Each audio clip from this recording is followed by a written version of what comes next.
Right, real quick lesson on how do you convert volume units. You should be very familiar with a flowchart that looks like this. Does this look similar to what you used for length?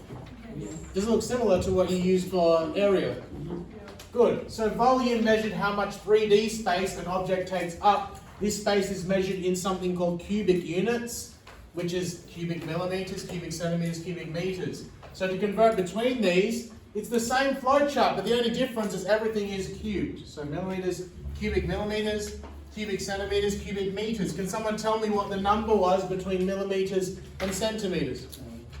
10. If I wanted to go from smaller to larger units, I'd divide. What was the number between centimeters and meters? 100. But I've just told you that everything's cubed. So this is going to be cubed. And this is going to be cubed. What is 10 cubed? 10 times 10 is 100. Times by 10 is? So you're going to divide by 1,000 if you want to go from cubic millimeters to cubic centimeters. If you want to go from cubic centimeters to cubic meters, what's 100? Okay, 100 cubed is 100 times 100. Does anyone know that off the top of their head? 10,000. And then I times it again by 100. Close. One more zero. 1 million. So you divide by 1,000,000. Back the other way, if I was going from large to small, do I divide or do I times? Times. So times by 100 cubed, which is times by 1,000,000,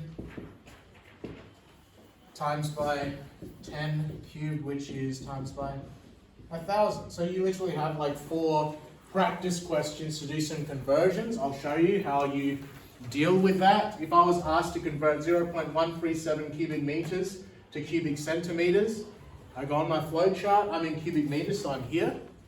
Which direction am I jumping? To the left or to the right?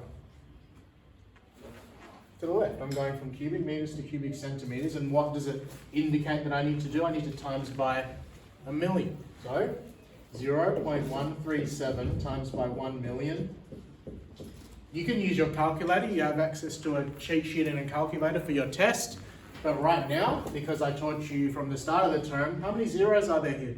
6. So how many times would I jump the decimal point to the right? 6 times. 6 times. So you'd go 137 and then 000 cubic centimeters for that conversion. Alright? So, what I'd like to do, and hopefully I don't say that your student's name, the rest of today, you have like a couple of questions to do on 7E.1, please do that. And then after that, I want to be running around and checking, make sure that you've done all the exercises up to the end of 7E.1. You might have noticed on Daymap, I updated the timeline. I changed the order slightly. So make sure it's the new timeline that's on Daymap up to 7E.1.